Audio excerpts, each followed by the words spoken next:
Hello and welcome to Mexico News Network's Breaking News. Thank you for joining us. I am your host, Elisa Carballo, and we have excellent information for you. Remember, Mexico News Network is your #1 source for reliable information on business and investments in the Americas, stock markets as well as bonds, and also corporate information on Mexico. So browse through our website on www.mexiconewsnetwork.com for more information. Now let's begin with today's main headlines. Lufthansa Airlines, the German flag carrier, launched its third route between the European country and Mexico, connecting the city of Frankfurt with America Latina's #1 destination, Cancun. Dirk van Nieuwerk, director for Mexico and Central America of the company, explained that the flight is on board an Airbus A340-300 with capacity for 228 passengers, divided into 3 sections: premium economy, business, and economy class. The latter has seats that can fully recline horizontally for greater passenger comfort. For now, the Frankfurt-Cancun connection will have frequency of 2 flights a week up until April 9, 2016. However, if it has enough demands, the airline has not ruled out the possibility of turning the Mexican Caribbean into a fixed destination.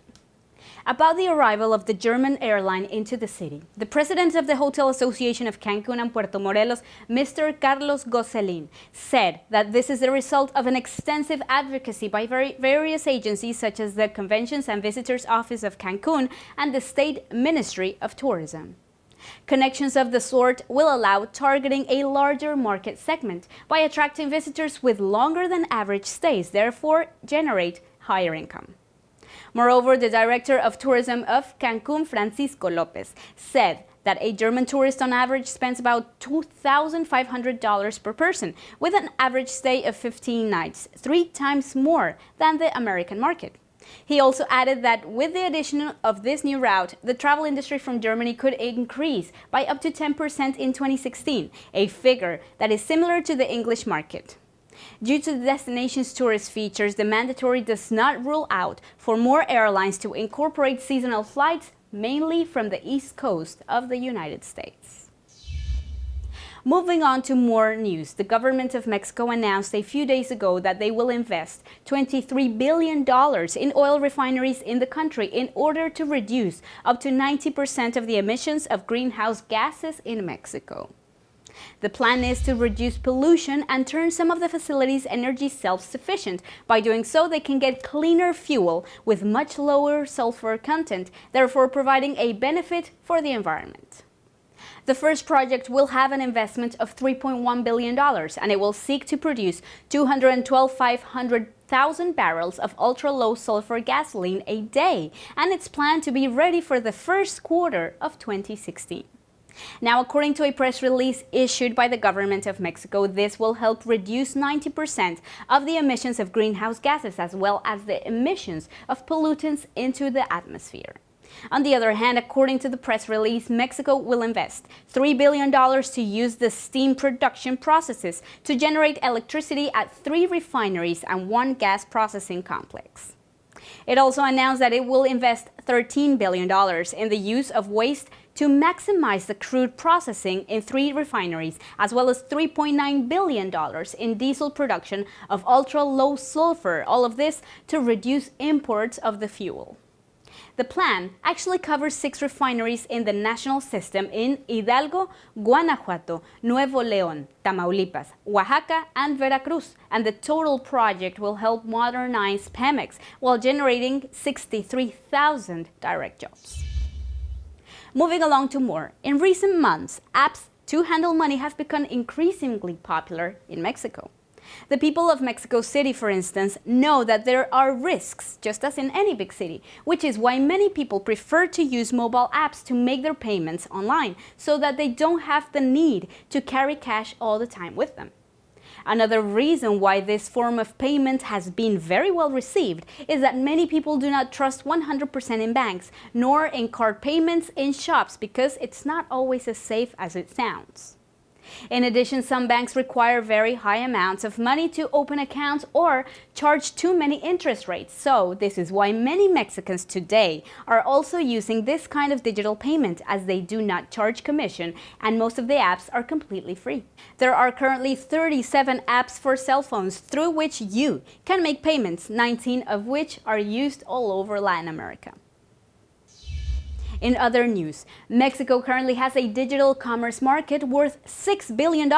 However, it's still in its childhood phase, to call it as such. So it's estimated that in the future, it could actually reach $180 billion.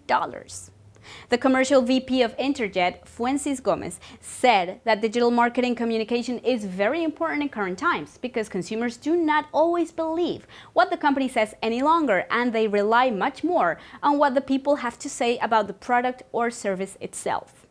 Gomez also said that much of the digital commerce market in Mexico should be covered in the future by SMEs, which are small and medium enterprises, which have the ability of being much more flexible and take advantage of micro-market sales opportunities on the web.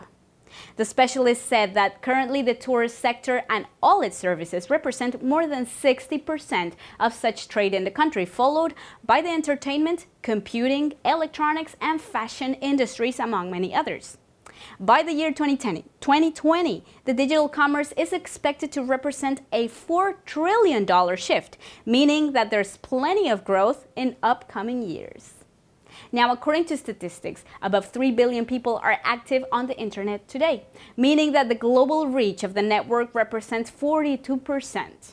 Therefore, the concept of living a digital life is a lot closer than ever imagined, since all human activities shall be governed by the internet, turning into a reality by the year 2025.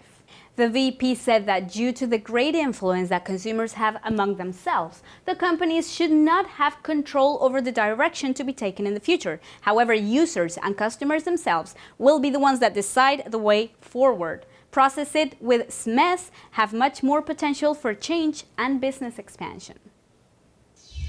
In more information, but now let's look a bit over Mexico's government bonds. However, beforehand, let me briefly contextualize. The development of the government securities market is a dynamic process where continuity and perseverance in macroeconomic and financial stability are essential for building and keeping the government's credibility as debt issuers. Domestic and foreign investors will certainly be more reluctant to purchase government debt instruments in those scenarios where the government credit risk is considerably high. The regulatory framework is more restrictive, the fiscal regime becomes a lot more complex and not much transparent, and inflation expectations are higher. In a few words, all of these factors work as an autocorrective element in the framing of macroeconomic policies. Efforts have been made in Mexico so that the financial system in general may evolve from a system centered in bank financing into a multi-level system in which debt and capital markets complement financial intermediation.